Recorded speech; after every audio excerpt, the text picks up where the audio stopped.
Вітаю! Це 13-й урок Fusion 360. Використання Intersect. Let's go! На цьому уроці я вам покажу, як перенести точки з об'єкта на скетч. Покажу вам три методи. Перший непрацюючий і два працюючих. І ви побачите різницю між Project і Intersect. Створюємо скетч. Беремо полігон. 58 граней. Finish Sketch. Буковка E. Extrude і на 100 піднімаємо. Добре. Це є. Тепер переходимо до Intersect.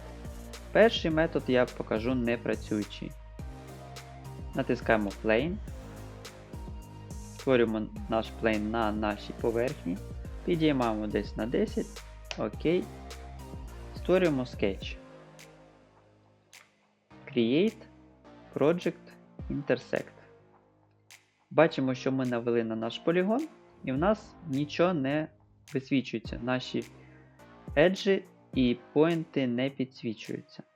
Це вже говорить про те, що тут нічого не спрацює. Але давайте все ж таки спробуємо. Натискаємо наш Edge, пару поінтів. Окей. І бачимо, що дійсно в нас нічого не вийшло. Але якщо я використовую Project,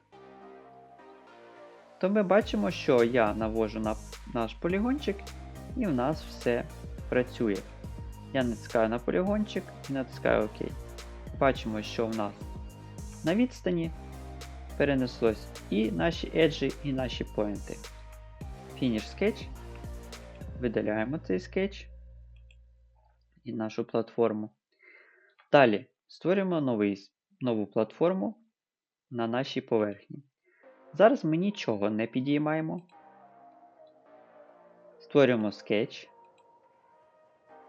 Create, Project, Intersect. І тепер ми бачимо, що на нашій поверхні підсвічуються і еджі, і поінти. Підсвічується червоним.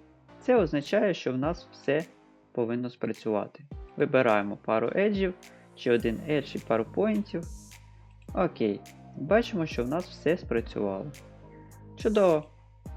І третій метод це напряму. Вибираємо Sketch і напряму вибираємо нашу поверхню. Create, Project, Intersect.